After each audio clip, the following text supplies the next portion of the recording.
All right. Good evening, everyone. It is 6 p.m. on Tuesday, April the 25th. Welcome to the City of Wildwood Economic Development Committee meeting. First order of business is to call roll. So Ms. Lobeck, if you would please call roll. Chair Ottenberg, Here. Councilmember Bartoni, Here. Councilmember Brost, Councilmember Dodwell. Here. Councilmember Garitano, Here. Councilmember Hopper, Here. Councilmember Jaxi, Here. Councilmember McCutcheon. Here. Did we miss anybody? I don't think we did. Did Councilmember Brost, was he able to, did you get Councilmember Brost? I called his name, but I didn't hear him respond. He's online Okay. via Zoom. Okay. And then did we also get Mr. Farmer? Mr. Farmer isn't. Okay, Oh, I just all right. just got connected, Okay. so I'm All right. here. We will mark you as here. Thank you very much. Appreciate that. For the second order of business, or I should say the third order of business, will be approval of the minutes from the March 28th, 2023 meeting. Are there any questions or comments on the notes from that meeting? Seeing none, I would entertain a motion to approve the minutes. Mr. Jaxi, seconded by Ms. Dodwell. Thank you very much. Any discussion? Seeing none. All in favor of approving the minutes from the March 28th meeting, please signify by saying aye. Aye. Opposed? Abstentions? Abstain. Minutes approved. Next, we move to item number 4, public comment. Do we have anyone online wishing to make public comment?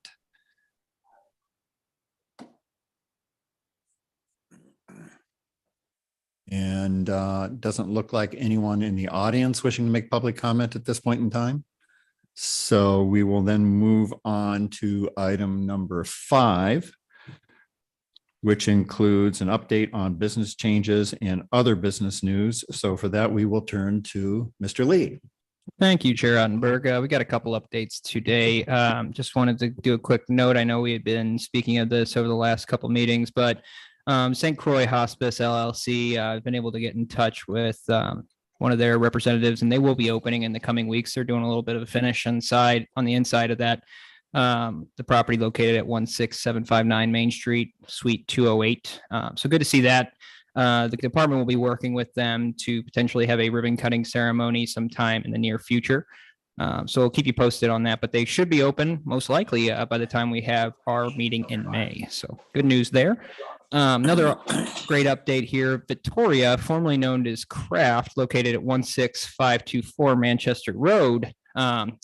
They recently changed their name and actually had a grand opening event that was attended by Chair Ottenberg and Councilmember Farmer and Councilmember Garitano as well. We appreciate all that. And it was great to see the amount of lively individuals at this location. And I think that the owner is pretty proud of the achievements he's made. And I think they're going to be a really large facet of Wildwood's business community going forward. So very excited to have them. Oh, of course. Thank you, I just Councilmember. want to make a comment. I tried to make a reservation last weekend for a Friday or a Saturday, and they were completely booked. So that's all good news, I think. Yeah, that's excellent. That's the kind of thing I like to hear, especially for someone switching over that name. So that's excellent. Thank you for mentioning that, Councilmember. On to some a little bit more saddening news. Unfortunately, Code Ninjas, located at 16747 Main Street, same building as St. Croix. They have officially closed. I did discuss with Intellica CRE, commercial real estate, that manages the property, and they said it had nothing to do with Wildwood, the city, or anything like that. They did say that, visibility was a little rough in the back end of that building, but at the end of the day, they just said we could not keep the doors open with the revenue that was coming in. So unfortunate to hear, and we wish them the best, but unfortunately that property has gone back on the market. On top of that, did want to give you guys an update as well on the local tourism asset development grant. The department did receive news that we unfortunately were not selected The department did request 2.5 million of funding from the Missouri Department of Economic Development for the Main Street Extension Project and the Village Green. Unfortunately, there were quite a few applications that were submitted, and they didn't have the total amount of funds to be able to award everyone. So unfortunately, we did not win this one. We do still have a grant pending. We'll keep you updated. That's on the planning side, but we'll be sure as we get updates there, especially if it's affecting the Village Green, we'll be sure to keep everyone updated there. Just wanted to also give a quick shout out to the city team that's been working on the Route 66 scavenger hunt and also the outdoor movie night that occurred not too long ago. We actually did, this was mentioned in the last meeting, but we had about 17 businesses provide sponsorships to this, meaning they donated some kind of prize or allowed us to utilize their space, anything like that to promote this event. And just wanted to give everyone a heads up that we will actually be doing a live stream event in May to award the winners and pick out the winners that had the most points and were able to get those raffle tickets. And then a really cool idea was actually mentioned by the Route 66 Student Task Force. We're actually going to have the prizes go back to the businesses that had donated them, and the person who wins will go to the actual business to pick them up and hopefully take a picture and share it on social media. So just wanted to give a little bit of attention and shout out to these students. They've been really excellent to work with, and makes me proud to see them working so hard, actually. Another good update here, kind of switching the gears.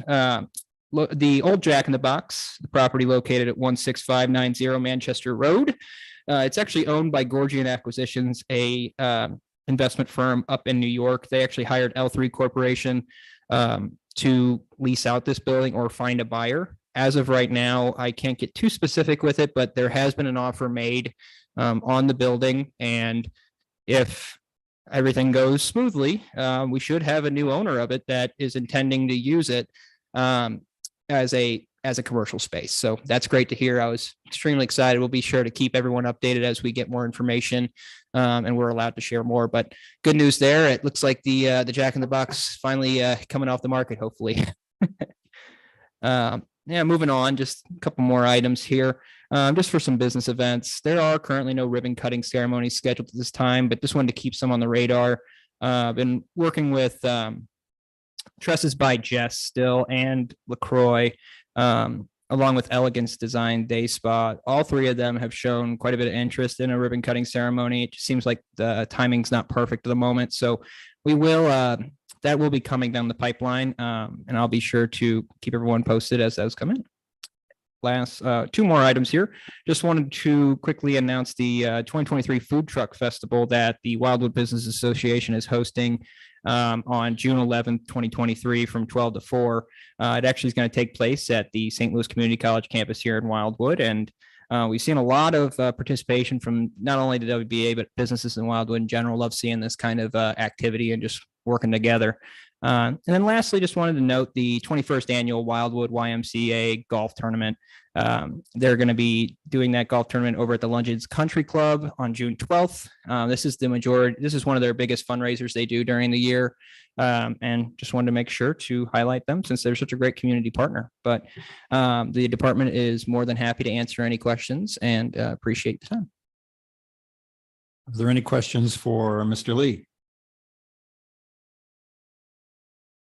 All right, Mr. Lee, we're going to come right back to you for the Wildwood Business Forum report.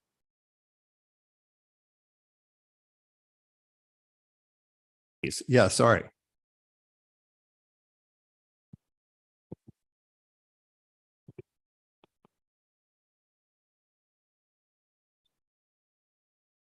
I have not actually been told that at this time, but I will definitely be calling Ms. Goski, the president, right after this meeting. That was the last time I had spoken with her was on Monday, actually, so just yesterday. So.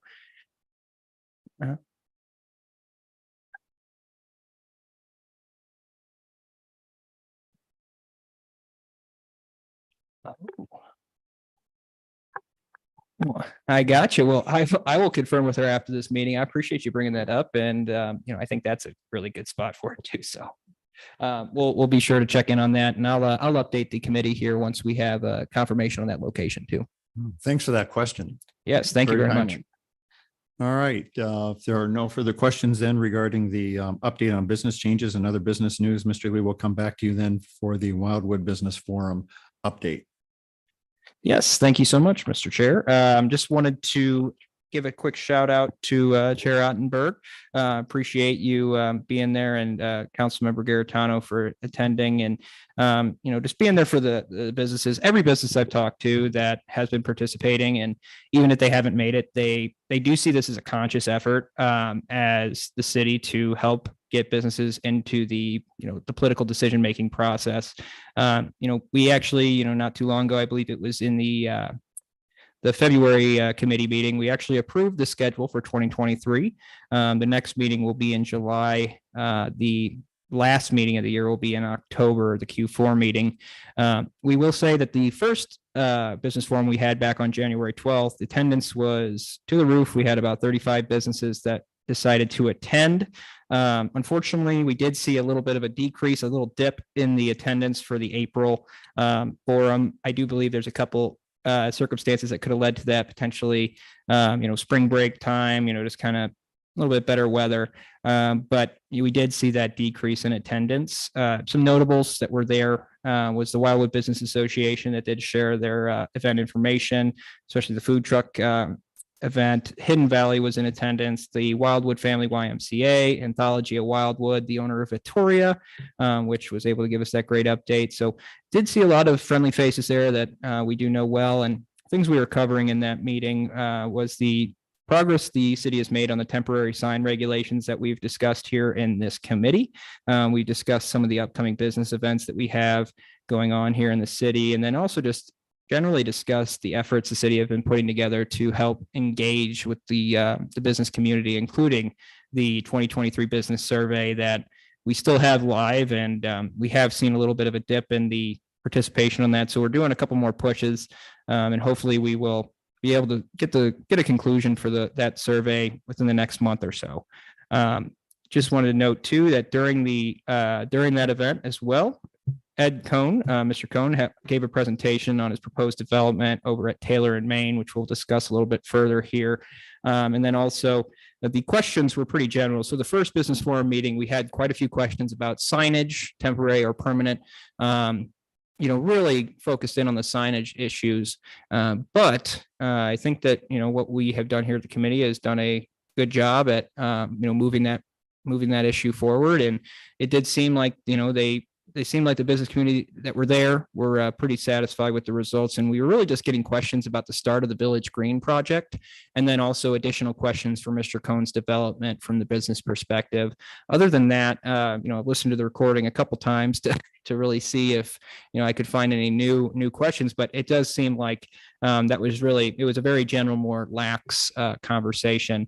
That being said, too, Jenny Goski with the WBA did give a little bit of a roundabout explanation for all the events that they got going on here. But to get more toward the feedback, businesses were very impressed with us doing this, and I believe it's very important to keep it going and look to the 2024 even as a great starting point to kick off some good ideas. But I did get quite a few responses after sending out the initial invitations about the timing of it at 7:30 a.m. to 8:30 a.m. I think that's a great time. It's right before, work really gets into gear, and get a cup of coffee, have a bagel, and, it's just kind of sets up nicely. But some individuals have stressed that, we'd love to participate, but unfortunately, I have to drop my kids off at school at that time. And, it just doesn't line up within their schedule.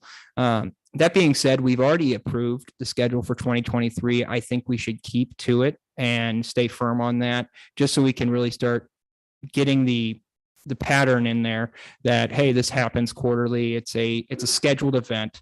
So what we could potentially do, though, is maybe in 2024, when we're reviewing the schedule, maybe discuss an opportunity to maybe switch two of the time slots to maybe a later in the evening meeting. And then also just thinking of ideas, a lot of business owners had come up to me and said, maybe you could have the event at my place of business. I think that would be a pretty cool way to showcase some of our friendly businesses here. And I think a lot of them that I've already talked to would be very, very happy to host us. So that's really all I had there. Just a real quick note that the next Wildwood Business Forum will take place on Thursday, July 13th, same time, 7:30 from 7:30 to 8:30 a.m. I really do look forward to keeping this event moving. And I think that we've gotten a lot of valuable feedback, and the businesses truly do appreciate it. Thank you, Mr. Chair. Thank you. Are there any questions for Mr. Lee on his update?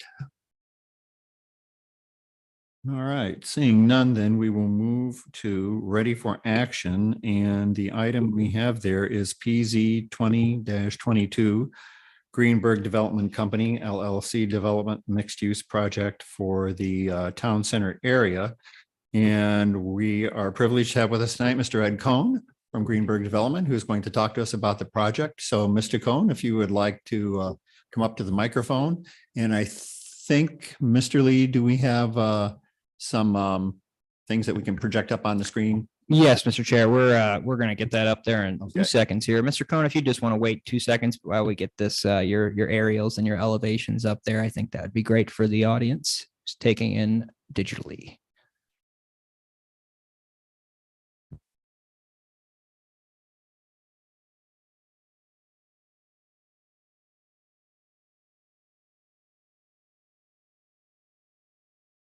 The cameras, my fault, spot doesn't show. All right, thank you.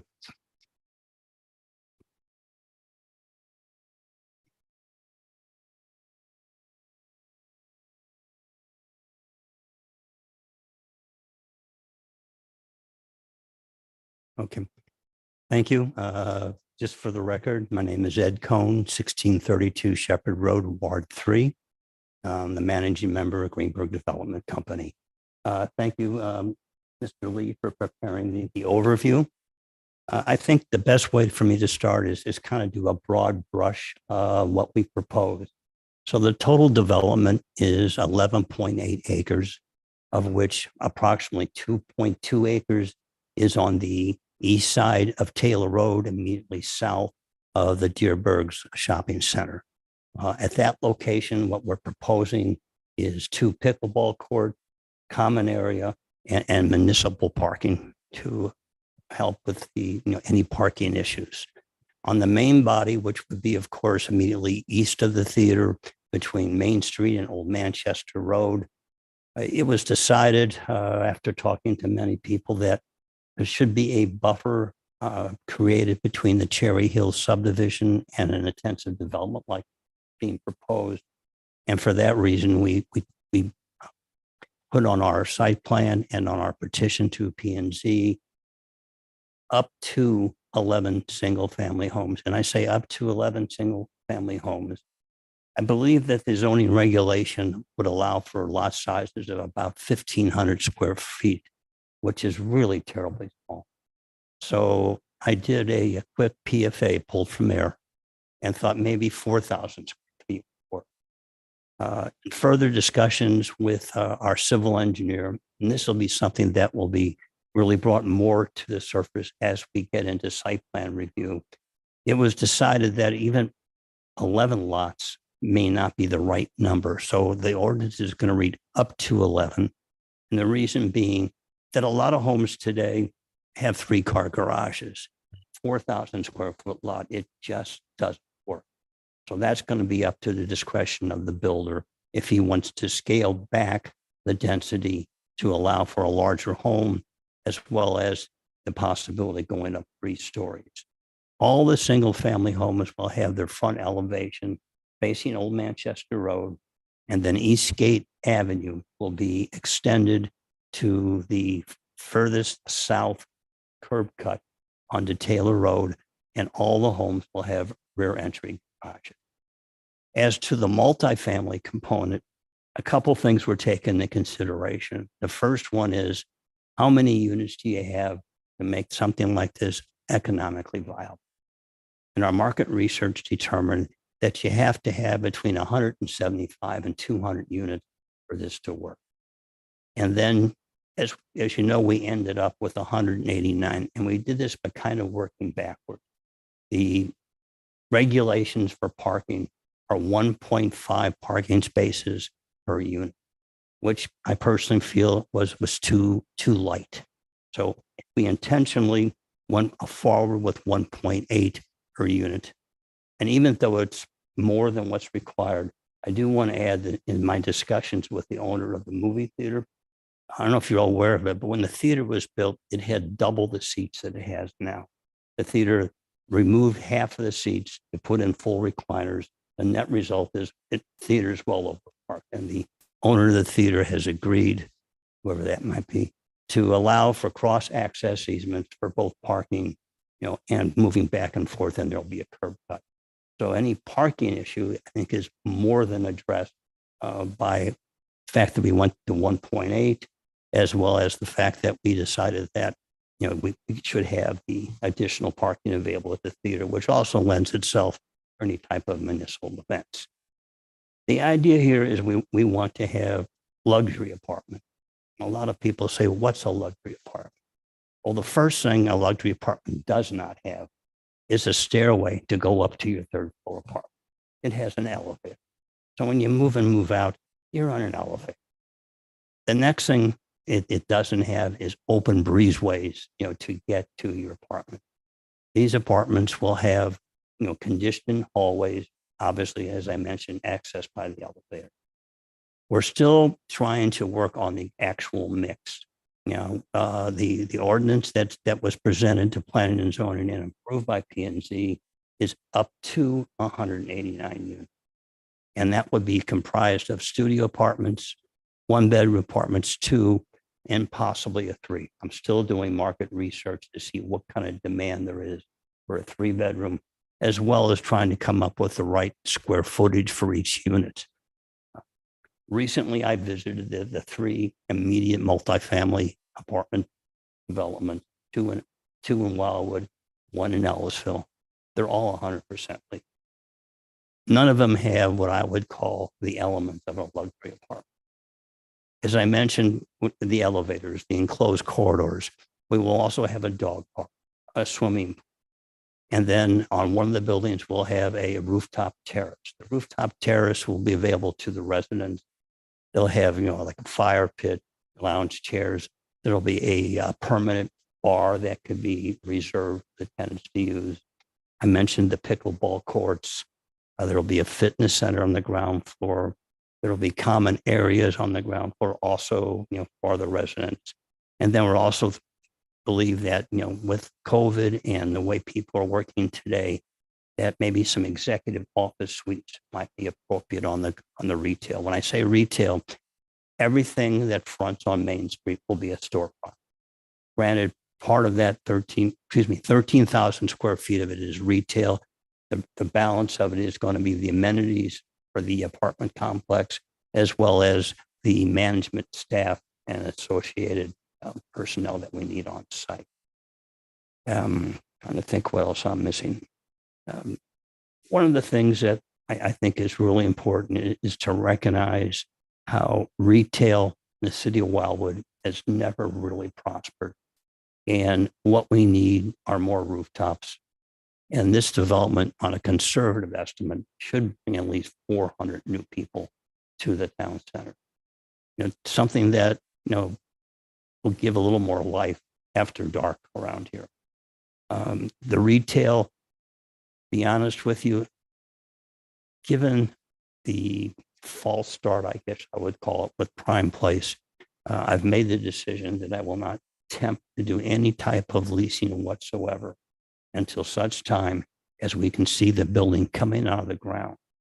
Therefore, I would be able to tell to a prospective restaurant, hopefully, wait for 18 months away from occupancy, make your plans.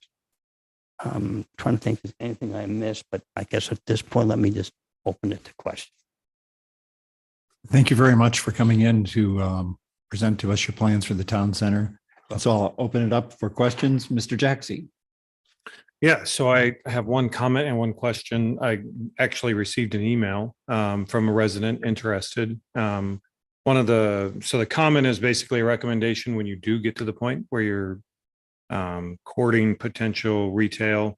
The recommendation was something like a Whole Foods, which to me sounds, or Trader Joe's, something that I would wish that could be true, but let's keep in mind corporate mentality.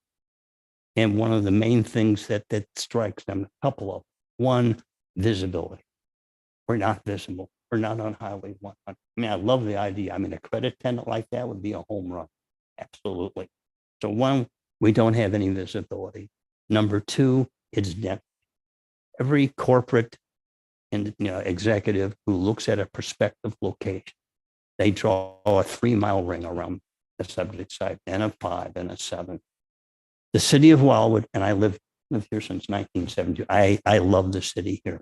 But as we go west of 109, with the exception maybe the reserve, it's 3-acre zoning. So we're never going to hit the numbers that a company like Whole Foods would consider. It would be a welcome. Appreciate it. Yeah. The one other question I had for you, you mentioned apartments. Was there any consideration to condominiums versus apartments? There was no consideration given. I really don't want to be in a position of selling, condominium. The idea is to create, to be very honest with you, an income stream that's going to go on rather than me constantly selling condominiums. And it's a whole different world of financing. There's some great programs available for multifamily, and there's a need for multifamily. One of the things I want to bring up too is when we talk about rent, I'm in a very unique situation than any other developer within the city of Wildwood. And that situation is I don't have to buy the land.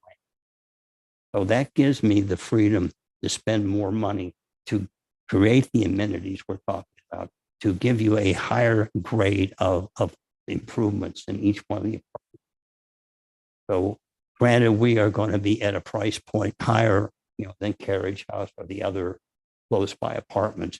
We're still going to be in a range that I think that will be, I want to say affordable, but again, we are gearing our target audience to a more mature population.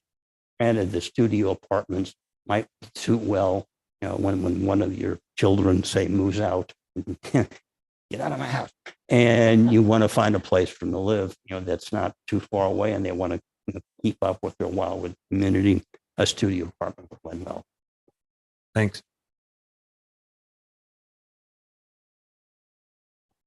Could you expound a little bit more on your build timing, and are you going to build and then move people in, or we've got this major challenge constantly, it seems, of, well, it's not built yet, but we're interested.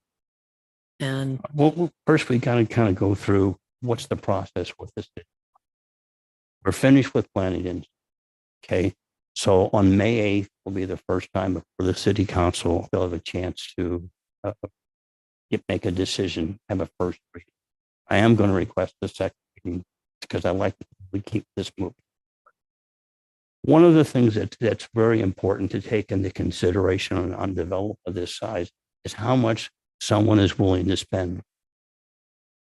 So at this point, I am waiting till I get full approval of the ordinance before I start spending the money for site plan approval and architectural review board. There's a lot of work yet to be done in the site plan to get it into a form that I think is more suitable and fits more in concert with the topography. I hired a firm out of Dallas, Texas, Humphrey and Associates, to create what you have seen up on the screen. I use them because, one, they were quick, and they also specialize in apartments, doing approximately 200 complexes every year for the last probably 40 years. Again, towards timing. So in May, I'm in front of the city council. Chances are I won't get a second. So that puts me into June. That's when I start working and spending the bigger dollars in the site plan and architectural review, which means get the architect to get in there, get the colors right, really make it fit into our community. So realistically, I would hope to believe that sometime around September, I should have full approval, from the city of Wildwood. Once I have full approval, then I start with construction drawings. Now we're talking September. Construction drawings are going to take probably close to 4 months. So now we're getting further out. Once my construction drawings are complete, I have to submit them to St. Louis County. So if all goes well, I would like to think we could break ground a year from today. The idea is to build all the units at one time. What we're going to do is put in the entire street of Eastgate, all the amenities. The only thing we're not going to do, well, excuse me, I shouldn't say not going to do. Everything will be ready for the single family detached homes. I'm going to call it shovel ready. I hope that answers your question.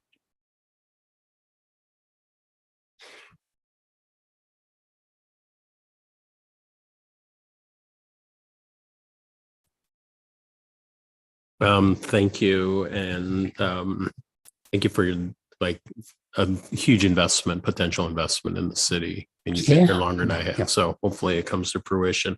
So the couple questions I have, and whoever's driving the boat, if they could go to the slide, I think it's number 6.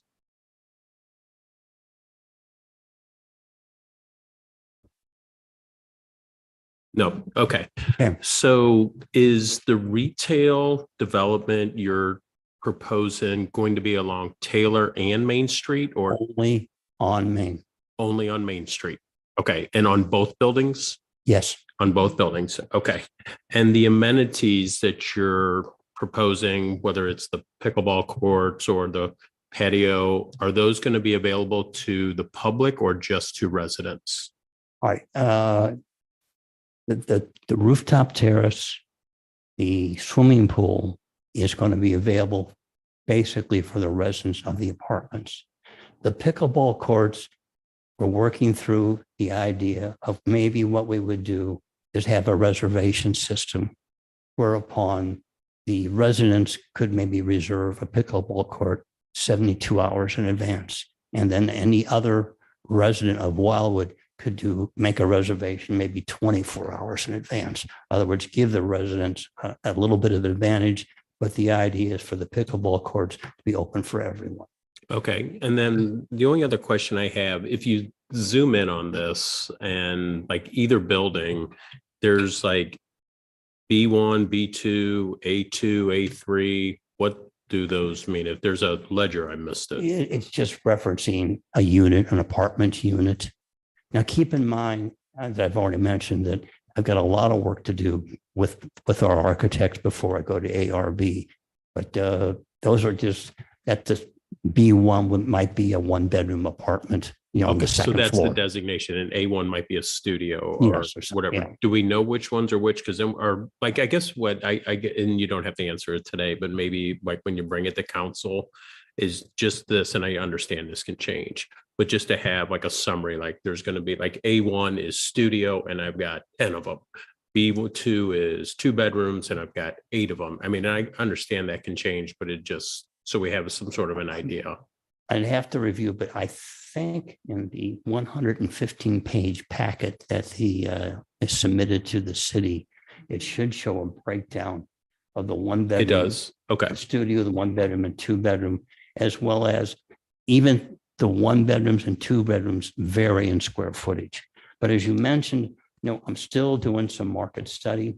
I mean, the original request was just for 1 and 2-bedroom, and we amended that to include studio and the possibility of 3-bedroom. But it's going to be a lot market driven. One of the advantages we have with new construction, is once we see it coming up, there will be the ability to kind of shift with demand to a certain extent. However, keep in mind, the most important thing is I'm limited to no more than 189 units. So we will stick to everything that's already been set forth in the ordinance that's being prepared. Okay. And my last question, and this might be a little bit unfair at this point because you're hardly at the even drawing stage, but luxury apartments, what price point are we looking at? When I first did my pro forma 2 years ago, I was at $1.75 a square foot per month. Interest rates at that time were 2.75%. Interest rates last week were 5.75%. On the good side, apartment rental rates have increased. The Interest rates is a big factor. Construction costs have also increased. So the pro forma was done again, and we're thinking we should be right around $2.10 a square foot.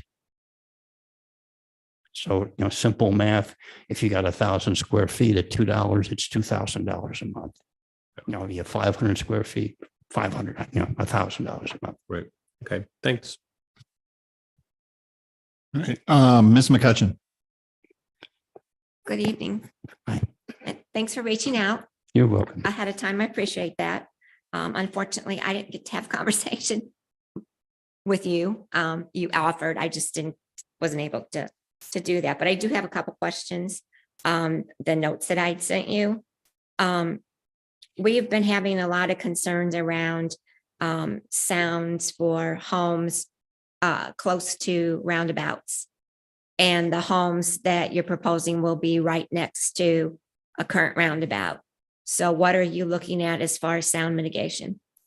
If you look at the drawing, I believe there's a berm right around the roundabout that should hopefully do it. But the most important thing is how the homes were constructed. I mean, any home that fronts on a major thoroughfare, there's always going to be concerns on noise. But there's limitations of what we can do. Keep in mind that one of the things that was requested is that the homes, the full front elevation be viewed rather than when someone drives by, just see a second or a third story or a roof line. So yes, that can be an issue. Good windows, good 2x6 studs, insulation will mitigate the noise, but it's going to be there. And then related to that, you mentioned it, originally there was 11 homes there. I didn't mean to interrupt you. I'm sorry. Up to 11. Originally I saw 11. That's where I was going. So you now said up to 11. So can you kind of give a ballpark where you think that might land? Up to homes. Okay. So basically what's going to happen is we're going to build all the infrastructure, the street in place.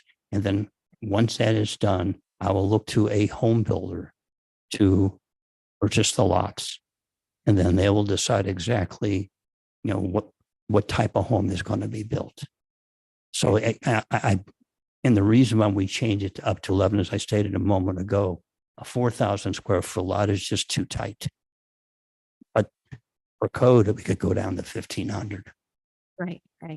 And then my other major concern is the height of the buildings. In Wildwood, it's supposed to be 3 stories. I know you have PRD and all that, and it's going to be 4 stories. At one point, it's going to be 5 stories. I understand maybe an underground parking garage. First, we talk about the height. It's not going to be any taller than any building that's already present in the town center. We had the same conversation with Prime Place, which was a 5-story building, and it did not exceed, I believe, the height of the Wildwood Hotel. Underground parking is structured parking today runs around $30,000 per car. If we were to build a parking garage, my rents would not be in the $2 range. They'd be in the $4 range, and I'd have an empty building. However, when I call this a luxury apartment, that doesn't mean we're not going to have covered parking. There will be carports and garages, throughout the development. If there's a way that the topography lends itself to carve out for some type of parking, possibly. But realistically, no. I was asking that question because when I spoke with Joe, he had discussed maybe some kind of parking being underneath the building because of the topography. So, well, if you look at, I don't know if you can tell from the drawing, but if you drive down Taylor Road, as you get to, I guess it'll be the first curb cut, which would be running along the lines of the south line of the retention basin, there's a major drop off in the grade. So the thought was, and this is something that I need to have the civil engineers look into, would it be possible to carve out of that property, an area for parking? So that it's a lot different than building a parking garage. But I'd be wrong to tell you that without confirmation from our civil engineer that we could do that. Thank you. Mr. Garitano. Yeah, Mr. Cohn, thanks so much for presenting this. So just what I'll share is more just observations for my fellow council members here, having seen this plan over at Development and Zoning Review and at the Plan and Zoning meetings. What I think what you mentioned before is what does stand out a lot, especially for those neighborhoods that are on the other side of Manchester Road, south of the roundabout, is creating that buffer space, because we have known that that was, I believe, commercial, land use. So, that's been always a concern of folks, and to see a residential use that matches what is the residential use on the other side makes good sense, creates a buffer there. The other item that I think alleviates a lot of concern for folks is what happens on the other corner. And so really not much, because you're putting the pickleball courts. Well, okay, I'm sorry. I didn't mean to interrupt, but the pickleball courts really aren't on the corner. They're That's up, true. They're further back. They're up on the level portion that adjoins the Dearborn parking lot. The remainder of the property is going to remain pretty much untouched. Yeah. And I think that's good to know. I think it alleviates concerns for those folks that live right where that pond is over in the villages, especially some of those homes that overlook the pond, knowing that what they look out today basically is not going to change when they see that property across the road on Manchester Road. And then the other side, seeing the homes go there, I think will be a very low passive use compared to what other potential uses. So I think it is appreciated that you're putting the higher density furthest away up on Main, where it belongs, because that's where we want to have the foot traffic. We want to have the opportunity for businesses to come in and make that a thriving town center compared to really what's there today, which is a big field. So that will be a huge plus there.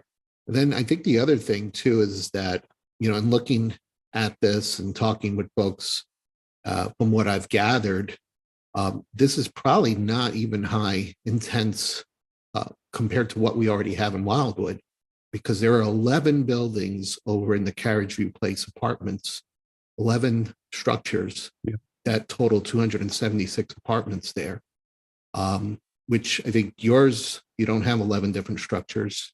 And I think you're coming in under, what is it, 189, I believe the number, or Up that, to 189. 189, yes.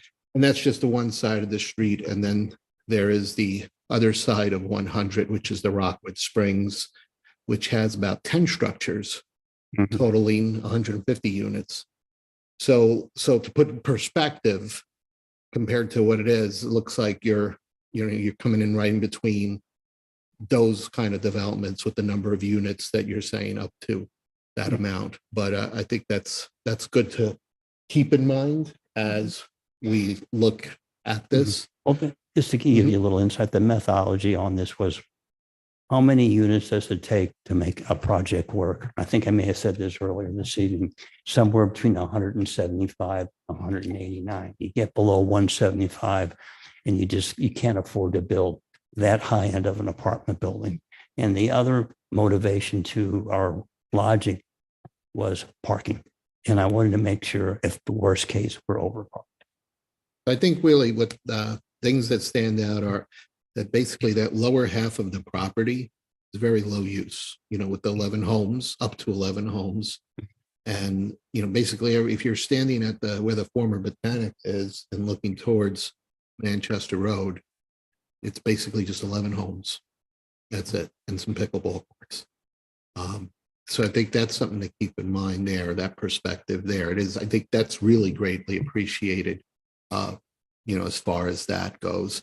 So this is good. I get a lot of questions about then what kind of retail. So you obviously heard some ideas that have already been suggested, but I can't tell you how many times I've heard, so what restaurants are coming?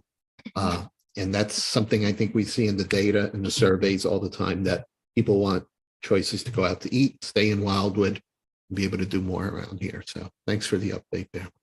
I just want to say, we really would like to see a restaurant, be in the project. But again, until this thing is under construction, it just doesn't make sense to get a commitment from someone. It's just too far in the future. All right, Mr. Bose, you've had your hand up for a while, and I may not have called on you as soon as I should have, so I apologize if I'm getting to you out of order.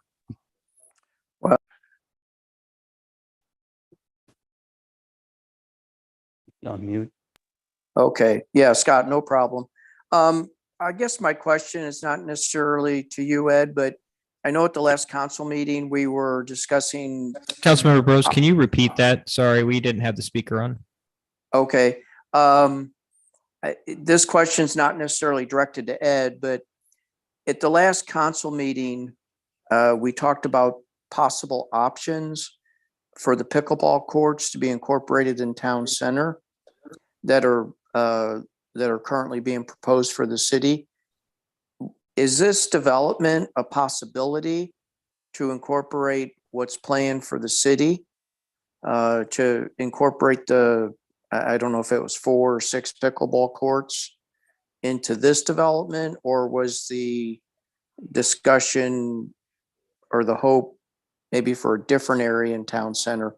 And that question could be to anybody on the dais that has an idea. I was just thinking about that. Thank you.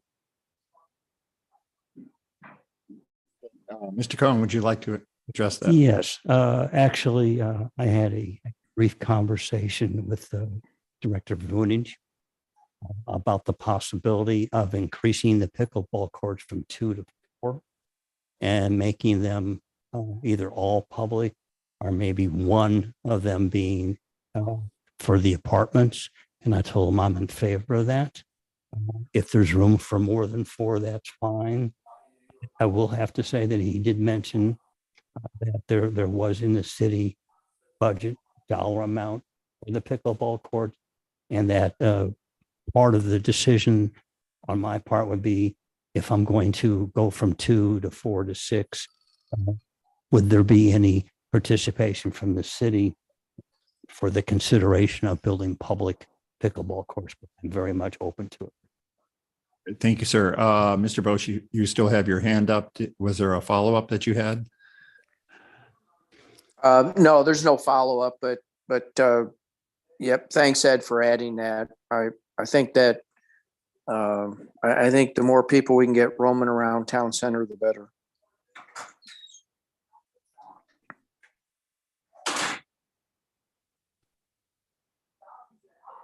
Yes, I just wanted to double check with you. I know Prime Place was a partnership with another firm. Sorry. Well, Yeah. how you want to define partnership is up to you since you were involved with it. We had COVID hit, and that threw a monkey wrench in all of our lives. How are you going to advertise this? How are you going to get residents to be moving in to these buildings? It's going to be just like any other apartment development. There, of course, there will be a resident manager on site. Granted, the visibility isn't the greatest, but I believe that there's a demand out there. There's a number of public sites that we can utilize. Of course, we'll use social media. To be honest with you, my concern really was not about the ability to lease it up. Prime Place had some difficulty. In particular, it was limited to what's called independent seniors, as well as after a couple of reiterations, it finally ended up at 60 and on 2.5 acres. What we found out is that the economic viability of a 60-unit apartment, either age restricted or not, does not work. But there is a pent-up demand. When you go to the apartment complexes in the immediate area and there's a waiting list, I mean, that tells volumes. No, and I tend to concur with that. There's a lot of people that want to be able, younger people want to be able to move out here to Wildwood. They can't afford a house yet, but this would give them an opportunity to be out here where they want to go biking, they want to go hiking, they want hang out in more natural settings. And even though it's in town center, it's a hop, skip, and a jump, or a few pedals down the road to get to the outdoors that they want to be in. So I just want to make sure that we are marketing it to that demographic as well, and not just some of the older adults out here who I'm looking at it going, okay, well, when I get to be so-and-so, I may not want to have to mow that lawn again. So anyway. And realistically, the main genesis of this development is the location, the walkability that we have to go to a movie theater, to go to a restaurant, to go to a grocery store, other retail shops, other services is very unique. It's something that almost all other apartments, other than somewhere other like in Clayton or in the city, just can't offer. But on top of that, we offer the more of a suburban setting. We have all the trails, the parks. Wildwood has a lot to offer. And just that location with all the walkability is what brought forth the idea. This is what we felt the best use of that 11.88. Well, I did make the comment that the younger people would be coming out here, but I also want to make sure we have daytime coverage and that those pickleball are being used during the day and that the theater is being used during the day. So I'm hoping that we get a good mix of age and residents so that some of our retired individuals who decide they need a little less space could move into this facility. The fact that you have elevators, the fact that you have enclosed arrangements for them to get to and from their apartment is a major benefit in this particular project. So that Also looking to accommodate say empty nesters, Wildwood residents are rattling around in a 5,000 square foot home. The kids are all gone. I don't want to leave, but here's a nice place to go. And if I want to travel, lock the door. Mr. Lee, did you have your hand up earlier to make a comment? Yes, I did. I just had a couple questions here just to get some clarification.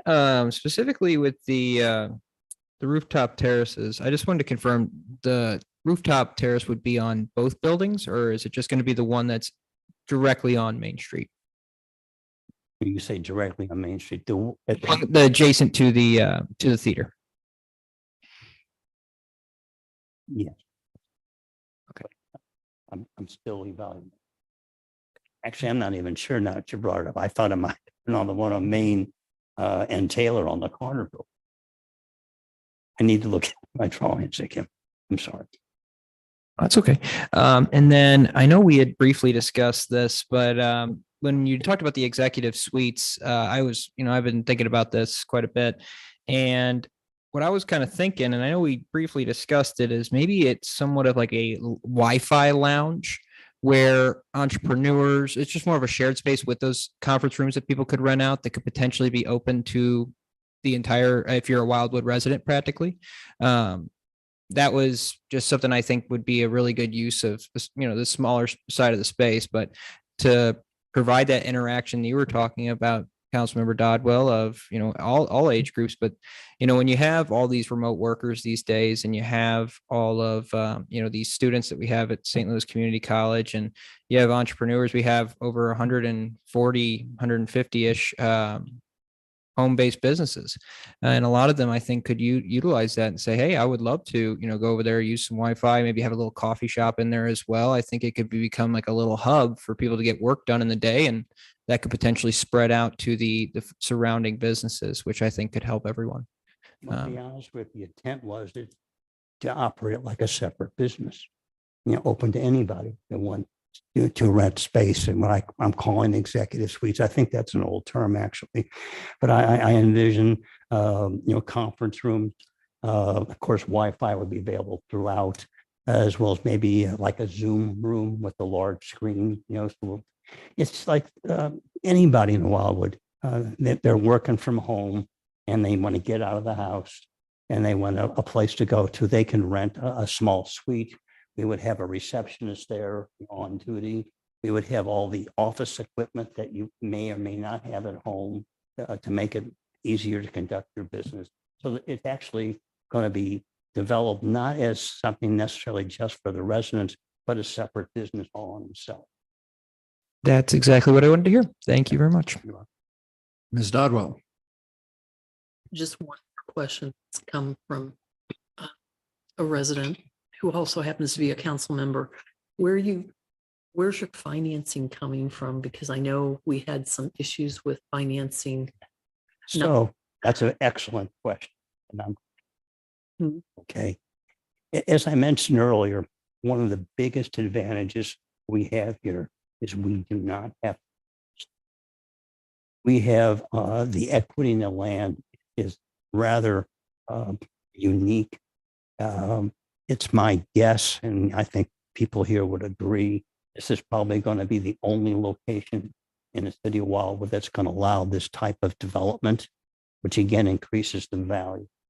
So the vehicle that we'll probably be using is a HUD 201D or financing program, which requires a 15% equity into the project. The land may or may not cover it, but between myself and my partners, we have the cash to make this thing work. The HUD program is a 40-year fully amortized loan, which makes it pretty easy to financially continue to operate the business. Are there any other questions for Mr. Cohen? Mr. Cohen, thank you very much for your time this evening. I'm sorry, Mr. Lee, did you have another? No questions. I just was Right. gonna. Thank you for coming to address the committee this evening. We appreciate all your time and the explanation and clarification of the many questions that the council members up here had. So thank you very much. Been my pleasure. And again, if anybody has any further questions, I believe every one of you has my phone number and email address, and I'm available anytime. Thank you again. All right, next order of business, talking with Mr. Lee as he's wearing his hat as Economic Development Manager, we thought it might be appropriate that considering the fact that Mr. Cohen's project has already passed through the Planning and Zoning Committee. And what was the vote in Planning and Zoning? It was, I think there was one, obviously there was one abstention, being Mr. Cohen. But other than that, it was passed with no nos. So it was basically unanimous with the exception of Mr. Cohen. Yes, that So, is and correct. part of the affirmative vote also included the mayor, correct? That is correct. He is part of the planning and zoning. Yeah. Okay, so we thought it might be appropriate at this point in time for this committee to pass a resolution basically endorsing this project, our support for this project, just as an indication that, we are in support of this project, recognizing that obviously there are still some things that Mr. Cohen has to do with the design and, coming up with drawings and work with the Architectural Review Board, et cetera. So if someone would like to make that motion, I would entertain it. So Mr. Jackson makes the Scott. motion. Scott. I'm sorry, go ahead. Mr. Bartoni. Without it being on the agenda, I don't think we can do that. I think we have to have a resolution on the agenda. We do preparation of a resolution for next meeting. Well, somebody can make a motion to prepare a resolution for our next meeting. Yes. And we could add it, but I don't think we can do a resolution that's not on the agenda. Technically, it is actually within the documentation I provided, the first document within there with under this item. Lost my place here. At the end, I had pretty much just outlined some economic benefits of having these mixed use developments, but then at the end, I did have a recommendation in the actual document stating It's not a resolution. I mean, what's I'm saying, we can't do a resolution, but I mean, I think Katie's better on probably the more appropriate track that we just put it on our agenda for our next meeting to endorse it. I think that would be probably more appropriate. I just don't want to do something that we can't do. No, Mr. Bartoni, thank you very much for that clarification. I guess then what we will do is we'll go back to the beginning, and instead I would entertain a motion that we prepare a resolution for possible vote at our next meeting. So would somebody like to make that motion? Mr. Jaxi, and second by Ms. Dodwell. All right. Thank you very much. Can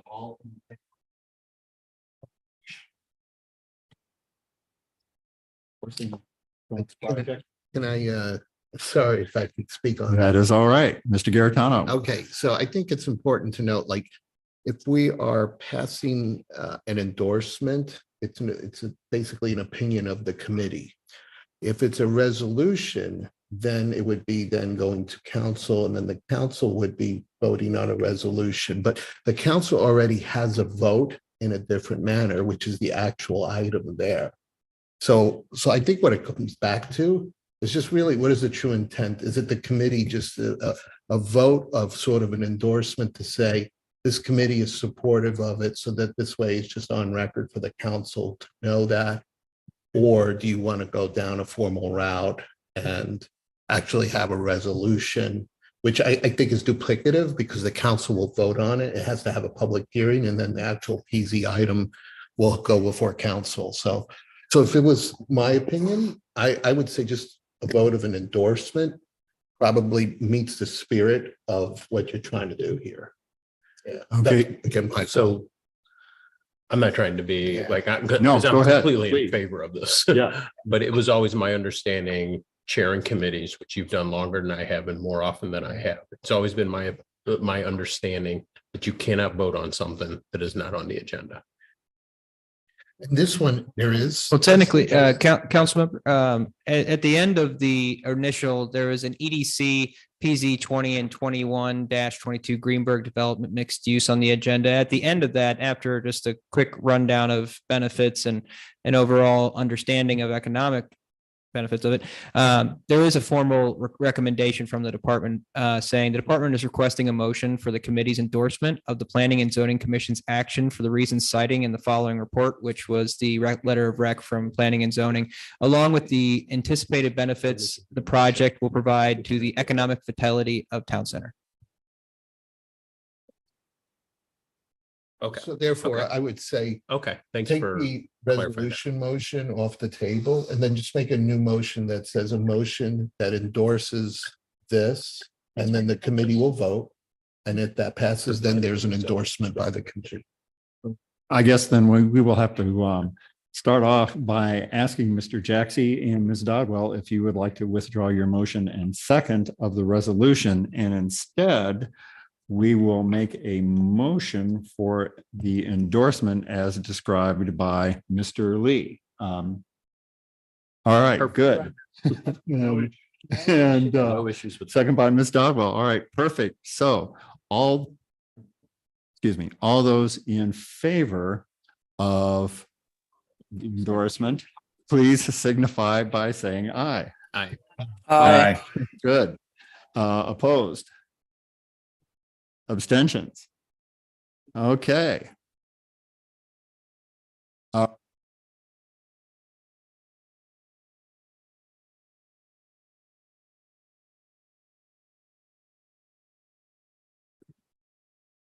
right, so for a little while there, I thought we were on a congressional committee in Washington, DC. So that's There is somebody watching this that would have brought that to a meeting and we would have had to like retract stuff and. no, it's all good. Some of We've you been have around long enough to know like that happens. Several of you have been doing this sort of thing much longer than I have, so I appreciate all the assistance and support. Thank you very much.